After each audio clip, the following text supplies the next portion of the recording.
Listen, turn around, Bright Eyes. I need you now tonight, and I need you more than ever.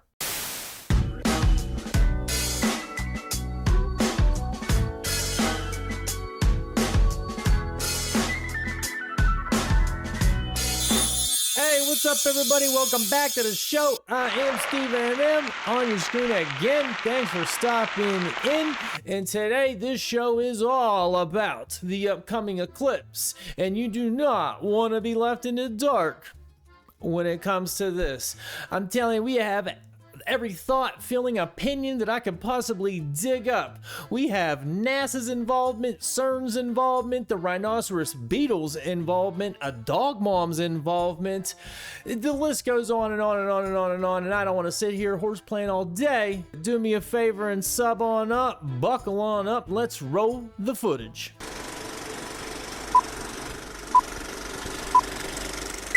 So why is the National Guard being called out for the total eclipse of the sun on April 8th? And why are folks being told to stock up on food supplies and that sort of thing? The answer is actually simple. The total eclipse path is only 70 miles wide, and three types of folks are flooding into that 70-mile wide path. Before he gets into the three type of folks, my theory on it is the same thing as they do for snowstorms and what happened in Y2K. Y2K might be a little bit different, but I feel like in snowstorms, they only create the hype to boost the economy. You know, you put a bunch of fear around it, as if snow's not going to melt in 2 damn days anyways. But oh my God, you better get your eggs and your bread and get some gas and do all this shit in case the world ends over a little bit of snow. And they do. They do. So they might know damn well that nothing's even going to happen with this, but go out and get all your stuff and it'll boost the economy. And considering it's an election year and Joey Biden ain't looking too good, hey, let's give old JoJo a little boost with this little eclipse deal. And kind of like Y2K, you know, oh, we get the fear tactics going and blah, blah, blah, blah. Or maybe they will create a little something out of it. And guess who's going to save the day? Joey Biden. Him and the Oyster Bunnies, if you heard that clip. Anyways, the three type of folks that are going to be flooding in, according to this teacher, who I assume he's a teacher. Those from overseas that know how great a total eclipse is, and they're going to be coming on in. Those that are eclipse chasers in the United States that have seen one before and know how great a total eclipse is, and they'll be flooding in. And those that live near the path that are hearing about it, that includes myself, and need to get into the path to see the total eclipse, because 99% is like daytime and 100% is like nighttime. So you have to get into it. So with everyone flooding and squeezing into that narrow band, especially down towards Texas where the weather prospects are better, the National Guard is being called out to manage the traffic. In terms of the food supplies, it's the same thing. With folks coming from all over the world into these towns, there's a chance that you will be running low, but you really probably don't need 2 weeks' supply. And in terms of the other conspiracy theory about why are the schools being closed, that's easy. That's so that the kids in the eclipse path can enjoy the total eclipse. I have many more videos about how to best enjoy it with glasses during the partial phase and without special glasses during the total phase on this very channel. Does this guy not look like if they did a real life Shrek? I did not enjoy reacting to the teacher with Shrek over here. I'm sure he's a great guy. I'm not being mean, but he does look like Shrek. If they did do like, you know, they do those Shrek conventions, he should go do that. But that aside, has anybody heard the term eclipse chaser before? Eclipse chaser. They just kind of come and you look up, pause, and you look up. That it's not. I mean, I guess you have to chase into the path. I heard like, you know, storm chasers and all that, but eclipse chaser, huh? Well, I'm going to be chasing it. I wonder where the old teacher there is from, because that makes a lot of sense. I played that video to give a reasonable take on it, and that was pretty reasonable, because there's tons of, I'm not going to say unreasonable takes, but crazy conspiracies, and you know they're terrible. We're not going to believe those. But they're out there, and that's what we're going to talk about. But yeah, okay, you know, bring in the National Guard, because cops won't be enough, I guess. I never considered it being such a big deal up until just, well, a couple days ago. People are coming from other countries and stuff, and they say the weather's supposed to be bad in Texas. And it's supposed to rain and stuff, and there's supposed to be clouds. I mean, you see how bad it is out now in a lot of the country. And my weather is supposed to be on Monday, nothing but sun and in the 60s. Clouds every day in between, and it's been pouring down rain for 2 days now, but that day it's supposed to be perfect. And like I've said before, I'm like 2 hours, like you get up into like Meadville, Pennsylvania. It's only gonna pass through a little sliver of Pennsylvania under Erie. Well, it's gonna pass over Lake Erie, but you know, the land part. You get Erie and you get down into like Crawford County, I think Mercer County, and you probably don't know where that is or care, but it's a nice sized sliver, but it's not a big part of Pennsylvania. Like it's not even in the realm of Philly or anything like that. So to get up under it, I'm gonna go. I'm telling you, I'll film it, I'll put it on here, but I'm gonna go. And I'm gonna stare straight into it. I'm telling you, I'm not joking about that. It's once in a lifetime. I'm just realizing how big of a deal it is. I'm gonna go. And now I probably should plan on for being a bunch of traffic, because if it's cloudy and all that in all the parts of the countries, people might be rerouting like, oh, I got to get up there. I'll just drive up and back, so I don't got to worry about a hotel or anything. And I know I've been to Meadville. I've been to these places. I'll just go up, go onto some dirt road in the middle of the woods somewhere, and find an open field, and just, I'm telling you, I'm gonna ground to the ground. I said I was gonna stand on some copper, really be one with the earth and that, and ground myself for real. But I don't know where I'd get a flat sheet of copper. So maybe I'll just get a little copper wire, get out in the basement and cut some pipes out, something like that. But I'm gonna do it. So look forward to that next week when I post that whole thing. All right, now let's get into alternative theories. Texas issues emergency warnings for the April 8th eclipse. The state's power grid faces a major test with the anticipated arrival of the nation's largest crowd of eclipse visitors, estimated at 1.3 million. Solar panels across Texas will suddenly drop their output. That's it. They got more coming over the border every week. What the hell? What's the big deal there? Shit. And the eclipse shadow will put unprecedented pressure on the grid. Texas is particularly vulnerable due to its high reliance on solar power. During past eclipses, states have urged citizens to conserve energy. But this time, Texas is not calling for cutbacks. The eclipse path will affect over 31.6 million people from Mexico's Pacific coast to Canada. If you're in the eclipse path or visiting, expect cell and GPS disruptions, stock groceries early, fill up the car, get prescriptions, have first aid supplies and batteries on hand, and ensure ample supplies for pets. I didn't know they declared a national emergency in Texas. Is that true? That's kind of weird, but kind of not. Again, like I just said about this, could be just scare tactics. If anything, if I was in Texas, I'd be more worried just for the fact if they want to take out somebody's grid, that'd be a good excuse to take out Texas and be like, hey, Texas, you better start tapping in with the rest of the U.S. so we can get you under our thumb like everybody else.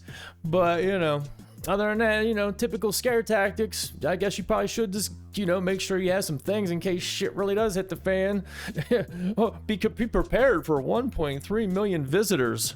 Don't you already have to prepare for that every day in Texas? I mean, come on. So, I don't know. There you have it. In Texas, strap up with all your food and supplies and gas. We must be alert this April 8th, 2024, as we could enter the 3 days of darkness the Bible tells us. On the 8th of April, the world will witness a celestial event that has Why, when he said 3 days of dark, they had to show a black guy? That feels racist, and I do not condone that kind of action right there. That was messed up, dude. aroused both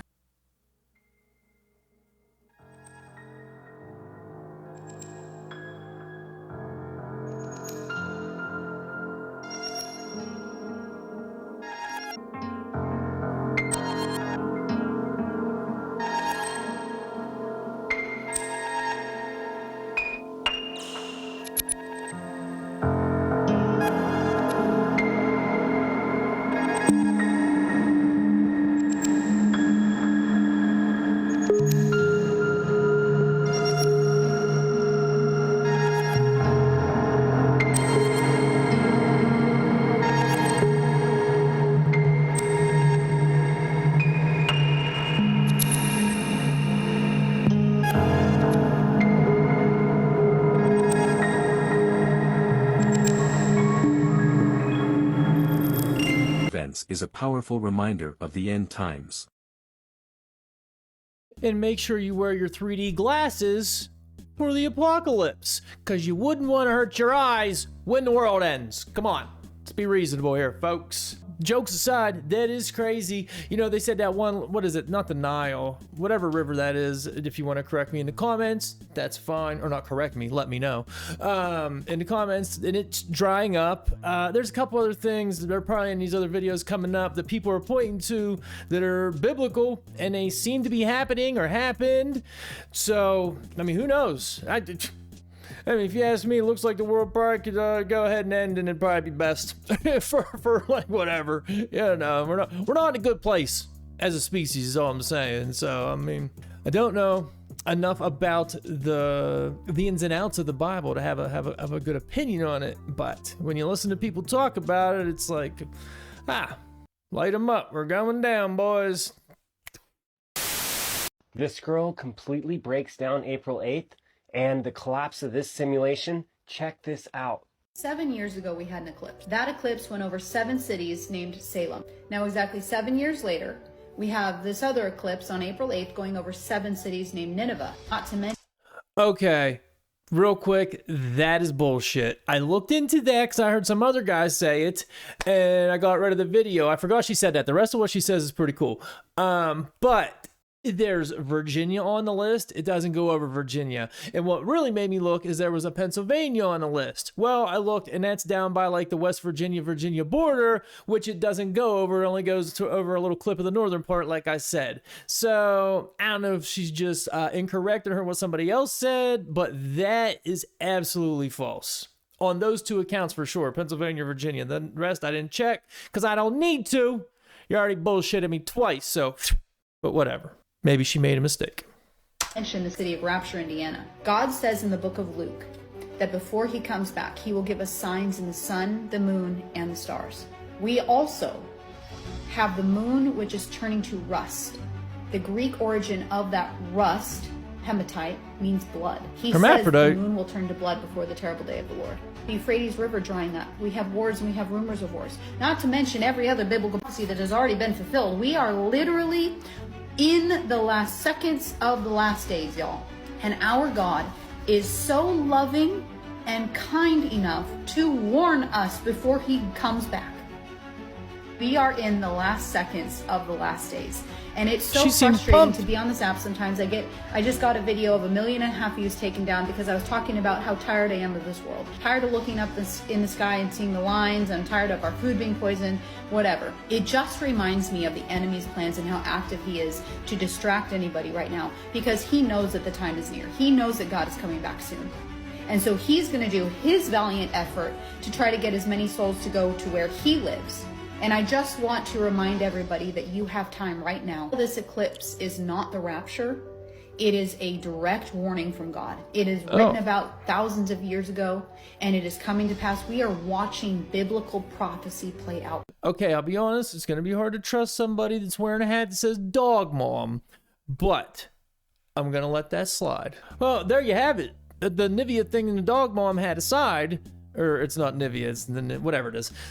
The Euphrates River, like she said, but I mean, she made a ton of good points there, did she not? And I'm sick of them poisoning the food and all that. That seems like an opinion piece, but we're witnessing the end of the times, and she named some places why, or some reasons why. And I guess we can all just be happy about the fact that God is nice enough to tell us about it. He's being nice to us today. So if you're an atheist, I don't know what you're supposed to learn from that. Or if you're a Satan worshiper, I think you're probably already in a good spot, so you don't want to hear any of that. But I don't know. Tell me what you think about the dog mom's thoughts on everything in the comments. Oh, hold up. This is crazy. And updates about the solar eclipse. Thank you. Yes. So April 8th, there's supposed to be a total solar eclipse. That's very rare. You can't touch it. But there are consequences. You can't touch it. It's my vote nuts. The Satan experience. Lost. For new gates. You see, Good evening. Could you tell us more about Newgate and the solar eclipse? Thank you. Forward needs to all understand very weak from tits going worlds clusters. How that did that's Magician? Tell us more about a magician. Thank you. 2 zeros. Is oats. Okay, obviously, I don't know if that's real or not. It could be total bullshit, but I thought it was freaky. Maybe it is. Maybe it is. Scanners pick up goofy things, like white noise and, ghost hunters. They hang their hat on those things a lot of the times. But it could easily be picking up some radio static or like some truckers, which I guess would be radio static. So I don't know. It's a little freaky, nonetheless. So who knows? I don't know. Tell me what you think. Oh, real quick. Watching that made me think about something else. A little bit off topic, but kind of not. These two-way radio guys, or not two-way radio guys, what are the guys with the big old antenna? Is it shortwave radios? There's people who claim to have talked to astronauts, and I knew of one personally that doesn't live that far away from here. He's an older dude, had antennas all through his yard on his car, just loves sitting around talking on those radios. I didn't know him good or anything, but claimed to have talked to, some astronauts on the space station and that. How do flat earthers explain that? If you're a flat earther and you have an explanation for that, I'd love to hear your answer. I'm not saying there's not one. I'm saying I don't know. That's all I'm saying. So if you know anything about that, let me know what you think. Was that a hoax? Maybe it was a ghost. Maybe it was a poltergeist. Let me know what you think. Oh, this guy, just wait till you hear what he says. I'm telling you, it's like a 2-minute video, but don't bail on this dude. He drops some bombs on you. Okay, folks, I've been to CERN. CERN is very, very weird. I was actually there a couple of years ago when Russ Dizdar was still alive, well before COVID. So we're there at CERN, and we're being taken by a docent who's basically just parroting what he's been told to say. So we're in this place where the statue of Shiva is the Indian god of death, basically the destroyer. And I look at the docent and I go, what's this doing here? He has no answer for it at all. Basically, here's the bottom line, and this is something that we need to really delve into here. CERN is built on the site of the ancient temple of Apollyon. Tom Horn, who passed away last year, very untimely, wrote about this. So CERN is at this ancient temple. They're going to open up and start using CERN and testing it the day of the eclipse. I mean, what are we looking at here? Is that deliberate? In my opinion, Obviously. It's absolutely deliberate. Oh, yeah, absolutely. Something is going on. Here's what I think is going on. The powers that be, are opening up CERN in coordination with the eclipse to open up a gateway, a portal. And that's what I think these sites really are all about. Now, when you go to the Serpent Mound in Ohio, it doesn't look anything like CERN, but it's ancient. And it's just in Ohio, and it's the longest serpent effigy on the planet. Now, some people will dispute that, that's fine, but it's the one that I go to. And that serpent mound the serpent is undulating, and the serpent's mouth is open like this. Guess what? The whole thing is built on the solstices, the equinoxes. They're big into this, and these sites are charged. The site at CERN is charged. The Serpent Mound in Ohio is a charged site. If you want to know more, check out our On the Trail of a Nephilim series, number 3, Secrets of the Supernatural. Thanks so much for watching. I am L.A. Marzulli. Okay, L.A. Marzulli. Oh, I'm going to have to check out some more L.A. Marzulli and get him in on some of these videos. Yeah, check out what he said, L.A. Marzulli. It's volume 2 and 3 or whatever. But first off, him going to CERN is wild. You can just go there? I didn't know you could just go to CERN and take a little tour. How would the tour guide not know why Shiva is there or what it is or whatever?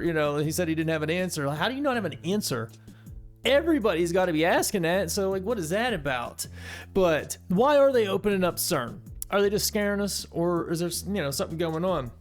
And when I saw that, and if you watch the video I did, it was the last one, I think, last one or two, I think it's the last one, about prophecies coming up.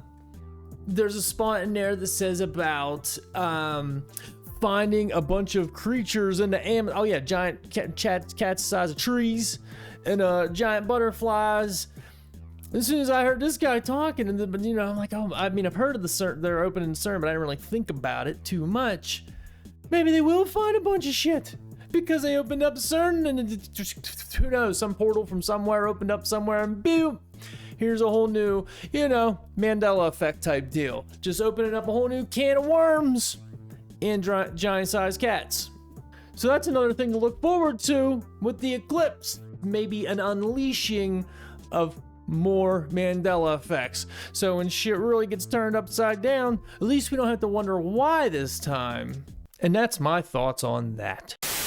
So NASA has a serpent deity program, and they're going to be firing rockets into the eclipse. Now, NASA in Hebrew means to deceive, and there's a detail which is all space agencies' logos have the serpent's tongue. Now let's look at this article. They plan to fire 3 scientific sounding rockets into the moon's shadow on Monday, April 8th during the partial solar eclipse across North America. Now on top of this, CERN is also firing up and many other things at the same time, but their purpose was to study the atmosphere, is what they say. But let's take a look at this article right here. It says that on April 8th, 2024, when the total solar eclipse will cross the U.S. from Texas to Maine, they plan to fire these rockets. Let's look at this program. The campaign is named Apopis, after the cosmic world serpent from the ancient Egyptian time period. So look at this right here. It's many different names, but it's the embodiment of evil is what this deity represents, and they're always giving symbolism of fighting it or holding it back. Now, look at NASA's logo. What do you think? Comment below. Wouldn't it be nice if we could just be told the truth? Why in the hell are they firing rockets at an eclipse? I just want to know the truth. You can't handle the truth. And since when does NASA have a deity program? Is this guy for real about that? I never heard of that, but also why would I have? Well, I guess making these videos and things like that, I guess. But no, I don't think a deity program? What's that consist of? I don't think, I also don't know, but I don't think we need to be firing rockets at an eclipse. Like, what's the purpose of this? I mean, if this was Trump, I hate to be the what if it was Trump guy. Trump wanted to nuke a hurricane, and he was the dumbest, craziest person on the planet. We got NASA out here shooting rockets at an eclipse, and it's fine. And I thought shooting nukes at a hurricane probably isn't a bad idea. I think he probably said it in jest. Think about him. It was probably either in jest or he heard somebody else say it, like a scientist, not just some random whatever. Probably some scientist was coming up with some theory, like the drinking bleach thing. Like, no, there was probably some truth to it, or the thought came from somewhere. It just wasn't like, hey, let's shoot it with a nuclear bomb. It's not how it went down. And wouldn't that be interesting, though? Off topic a little bit, but like, what would happen if you shot a nuke right into the middle of a hurricane out in the ocean? What would happen? Would it break it up? Can't be good for the hurricane or the fish. But we're worried about the hurricane here. Back to the shooting missiles or rockets. Both. Are they the same thing? Close enough. At a damn eclipse. What do they plan on doing? What? Hitting it? Are you gonna hit it? You trying to hit the moon? Shoot the moon! Shoot the moon! Are they trying to shoot the moon? These people stress me out. Do not watch the eclipse on April the 8th. Well, I am. The ancients believed that the eclipses were strange phenomena, and that ultimately it was bad luck to watch them. Most of the time, the ancients would stay inside to avoid the eclipses.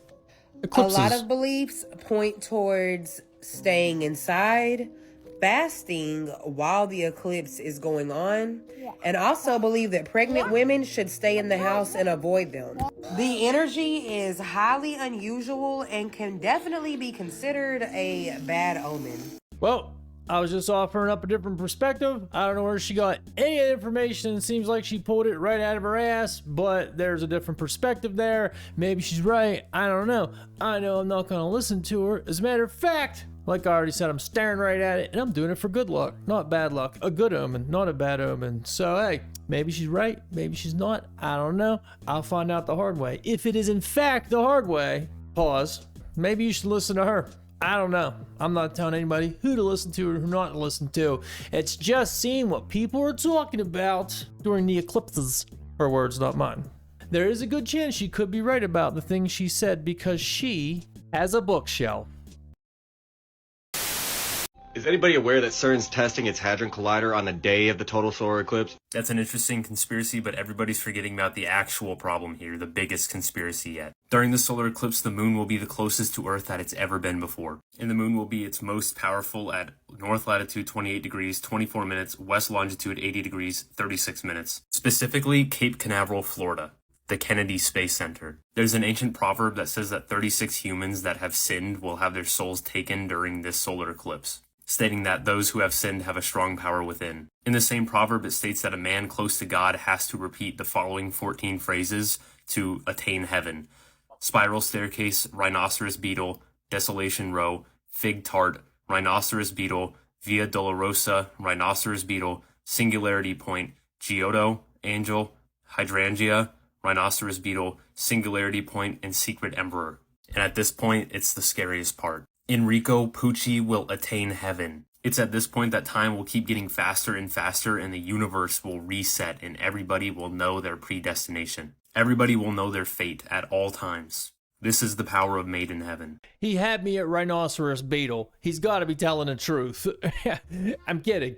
Actually, at Cape Canaveral, I was like, oh, it doesn't even go over Cape Canaveral. He's got to be bullshitting, right? He's either joking and it was funny, and I don't know who that guy is, Poochie whatever, or he knows some super smart shit I can't even comprehend, but I'm pretty sure he was joking, and he looks like young Kramer from Seinfeld, so I'll assume he's just joking. And if you know that he's not for some crazy reason, please let me know, because I don't need to be in the dark